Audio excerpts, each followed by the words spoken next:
These are the most hated American cars from the 1950s. 1. 1958 Chevrolet Biscayne. Beauty is more than sheet metal. The 1958 Chevrolet Biscayne was less a car and more the automotive equivalent of your boss handing you a just-get-it-done assignment. Chevy aimed for budget-friendly and no frills, and nailed it. This thing looked like a metal lunchbox on wheels, with zero charm or sparkle. Its 145 horsepower engine could get you from home to work, but don't expect to turn any heads or feel a thrill along the way. Inside, it got even sadder. The seats were basically stiff church pews with seatbelts, and the dashboard was about as exciting as filing paperwork. While fleet managers probably high-fived over its practicality, for everyone else it was the car version of a Monday morning. Reliable, boring, and soul-crushingly uninspired in a decade where cars were supposed to make you feel something. 2. 1954. Kaiser Darren. Beautiful disaster. If the Biscayne was the beige cubicle of cars, the Kaiser Darren was the eccentric art teacher showing up in silk capes and chatting with plants. With its fiberglass body, swooping lines, and disappearing sliding doors, it looked like something straight out of a retro sci-fi movie. Cool, weird, and way ahead of its time. Designed by the legendary Howard Dutch Darren as a Hail Mary for Kaiser Fraser, it had all the style and attitude a sports car should. But under the hood, a meek 90 horsepower engine that sounded more like it was gasping for air. It had the speed of a lawnmower on a bad day and couldn't outrun your grandma on her bike. Uphill, no less. Only 435 were made, many abandoned in the snow, forcing Darren to rescue his own baby. 3. 1954. Nash Metropolitan. The cute car nobody wanted. Imagine getting all excited about your new car, only to realize you can't even fit inside. Welcome to the Nash Metropolitan experience. This tiny thing barely qualified as a car. It looked like a motorized purse that got left in the dryer too long. Nash pitched it as a luxury compact for fashionable city women, but with its underpowered 1.2-liter engine and cramped interior, most just called it slow and awkward. It flopped everywhere.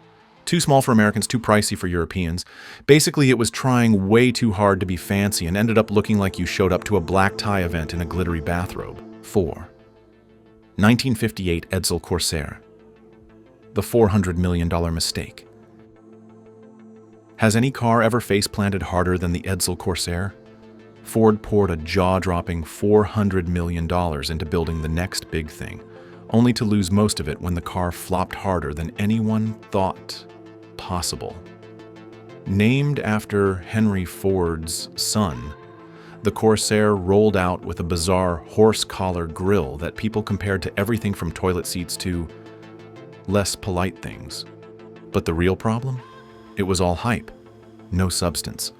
Underneath the flashy marketing, it was just a dressed-up Mercury with shoddy build quality. And the timing couldn't have been worse. Trying to sell a pricey, oversized car right as a recession hit? Total disaster. The Edsel bombed so badly its name literally became slang for epic failure. Now that's a legacy. 5. 1958. DeSoto Adventurer. Rust before your eyes. The DeSoto Adventurer looked like it was ready to dominate the roads, big, bold, and packing a 361 cubic inch V8 capable of hitting 140 miles per hour. On paper, it had everything: power, style, and attitude. But unfortunately, it couldn't hold itself together for long. Seriously, DeSoto's quality control was a joke. These cars were literally rusting away while still sitting on dealer lots. Some models built in Los Angeles were so poorly assembled that rainwater leaked straight into the cabin, basically turning the interior into a bathtub. And then there was the experimental electronic fuel injection system, which was way ahead of its time but also wildly unreliable. 6. 1955. Dodge Lancer, all show, no go. The 1955 Dodge Lancer was all flash and no fire.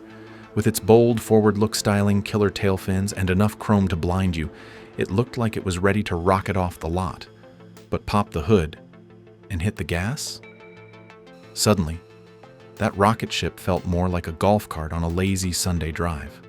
Sure, it had a 193 horsepower engine on paper, but the Lancer's acceleration was more take your time than blast off. And don't get me started on the build quality. It looked fancy, but up close, it felt cheap and poorly put together. 7. 1953. Studebaker Champion, the beautiful breakdown. The Studebaker Champion was like the gorgeous party guest who couldn't hold a conversation. Designed by Raymond Loewy's studio, its sleek lowboy styling looked more European than Midwestern, turning heads wherever it went. But under that beauty was a weak 169.9 cubic inch flat-six engine that struggled to hit 60 miles per hour, while owners battled blown head gaskets, early clutch failures, and leaky windows. Studebaker's last stand as an independent, the Champion proved that no matter how stunning you look, a shaky engine means no second date. 8. 1951. Hudson Hornet, the racetrack hero nobody bought. A car that dominated NASCAR for 3 years straight but still bombed in sales? That's the story of the Hudson Hornet. Its innovative step-down design gave it a super low center of gravity, making it handle better than anything else on the road and leaving competitors in the dust. But when it came to everyday buyers, the Hornet just didn't fit the bill. With an outdated flathead six-cylinder engine and plain styling, it lacked the flash and roar that people wanted in the early 50s. 9. 1955. Plymouth Fury, the car that killed Plymouth. Before Stephen King turned the Plymouth Fury into a horror legend, it was already haunting owners for much less spooky reasons. Meant to be Plymouth's rock star with a roaring 290 horsepower V8 and plenty of swagger, it ended up more like the lead singer who forgot the lyrics every night. On paper, it had power, style, and a price that looked just right. In reality, it overheated like it was training for a sauna contest. The transmission threw tantrums worse than a toddler, and rust showed up faster than your in-laws at Thanksgiving. Riding it felt like bouncing on a trampoline made of anvils. Your kidneys filed a formal complaint. And the fuel? The Fury guzzled gas like it was in a drinking contest. 10. 1950. Crosley Hotshot, America's worst sports car. The Crosley Hotshot is like that tiny puppy everyone thinks is adorable, until it tries chasing a squirrel and just flops. America's first post-war sports car? Sure.